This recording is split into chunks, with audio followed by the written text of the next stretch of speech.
রাসূল আকরাম সাল্লাল্লাহু আলাইহি ওয়াসাল্লামের জামানায়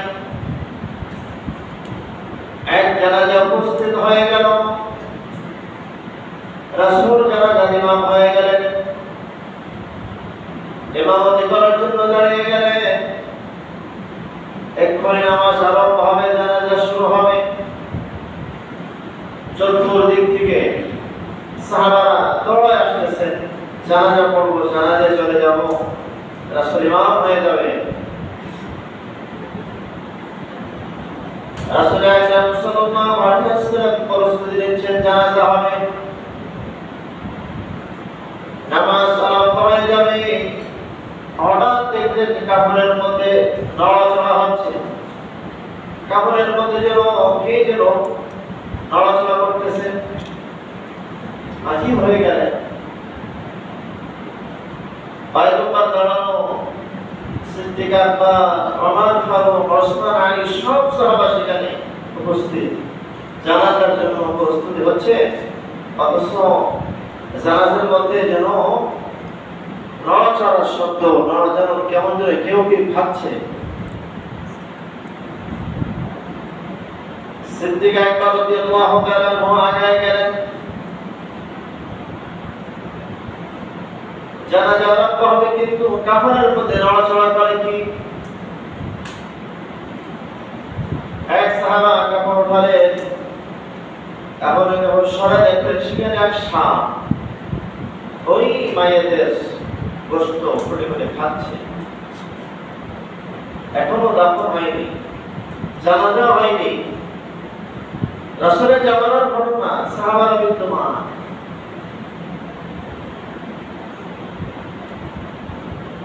কাপড় শুকানো হলো, দেখেন সেখানে বিশাল সাপ মায়েদের গোশতগুলো ফুটে ফুটে খাচ্ছে, কামড়ায় কামড়ায় খাচ্ছে।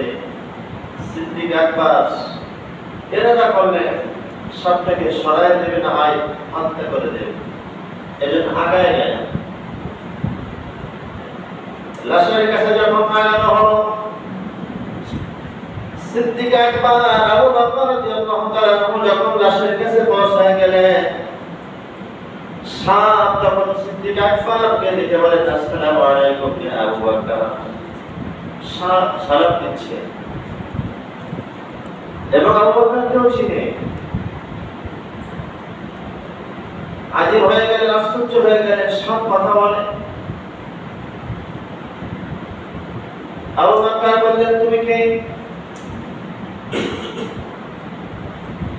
বলে, আমি পরিচয় দেওয়ার আগে আমি প্রথম সাক্ষ্য দিতে চাই, আশহাদু আল্লা ইলাহা ইল্লাল্লাহ ওয়া আন্না মুহাম্মাদুর রাসূলুল্লাহ। সাপ বলতেছে, আবু বকর আমি সাপ হতে পারি, কিন্তু এখানে আমি একাই আসিনি, আমাকে পাঠানো হয়েছে, আসমান থেকে নির্দেশ এসেছে। এজন্য আমি একা নিজে এখানে আসিনি, আমাকে পাঠানো হয়েছে। সব আমাদের প্রতি কানুনকি কথা, কি অপরাধ? জানাজা হলো না, দাফন হলো না, আজাব শুরু হয়ে গেল, এমন কি অপরাধ? পয়গম্বর পেরেশান, চিন্তিত। রাসূল মুসাল্লায় দাঁড়ানো, নামাজ আরম্ভ হবে, ওই মুহূর্তে কাফন পড়তেছে, ওই দরজাটা আটকে আছে।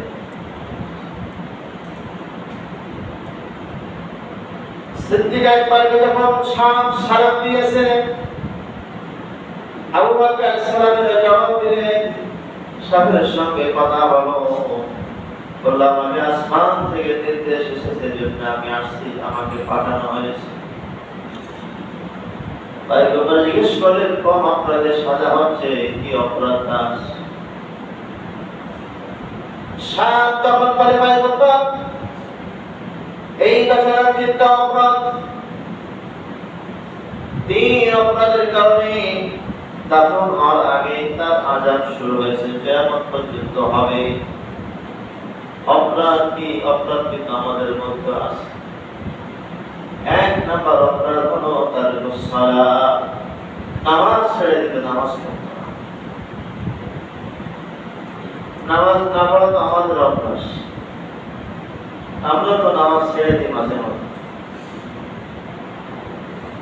সাত বলতেছে তিনটা অপরাধের কারণে আল্লাহ তাআলা আমাদের নিযুক্ত করেছেন। এক নাম্বার অপরাধ হলো এই বেচারা তার সালাত নামাজ ছেড়ে দিত, নামাজ পড়তো না ঠিক মতো। এই নামাজ না পড়ারও কিন্তু আমার আছে, আপনারও আছে। আমরা প্রাণ চেষ্টা করি যাতে নামাজ কাজা না হয়। বুকে হাত রেখে বলতে পারি বহুদিন পর্যন্ত আমাদের নামাজ কাজা হয় না। অনেক আছে নামাজ কাজা হয় না, কিন্তু অনেকে আছে নামাজ ঠিক মতো হয় না। মন চাইলে পড়ে, মন চাইলে পড়ে, মন চাইলে ছেড়ে দেয়। অনেকে আছে শুধু মাগরিব পড়ে, অনেকে আছে শুধু জুমা পড়ে। আর শুধু জুমা তো ফরজ না।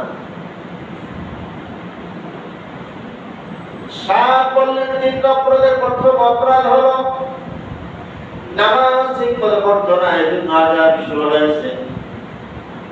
দ্বিতীয় নাম্বার অপরাধ হলো যাকাত আদায় করতো না, মালের যাকাত আদায় করতো না সঠিকভাবে। এই শ্রেণীর মানুষ কিন্তু আমাদের সমাজেও আছে, অনেক পরিমাণে আছে। লামসাম দিয়ে যাকাত আদায় করে, আদায় করে মালের হিসাব করে, প্রকৃত অর্থ কত টাকা আমার যাকাত আসবে হিসাব করে করে যাকাত আদায় করা। সাত বললেন আবু বকর দ্বিতীয় নাম্বার অপরাধ হলো যাকাত আদায় করতো না। তিন নাম্বার অপরাধ সাত বলতেছে আবু বকর তিন নাম্বার অপরাধ হলো এই বেচারা আলেমদেরকে গালিগালাজ করতো। হাদিসের মধ্যে আছে, বুখারী শরীফের হাদিস, সব কিতাবের মধ্যে হাদিস আসছে। এই বেচারা হলো তিন নাম্বার অপরাধ, তার ছিল আলেমদেরকে গালিগালাজ করা। আলেমরা যা বলে তা মানে না, আলেমরা যেটা বলে তার উল্টা চলে। এই সমাজের কিন্তু আমাদের মধ্যেও আছে মানুষ।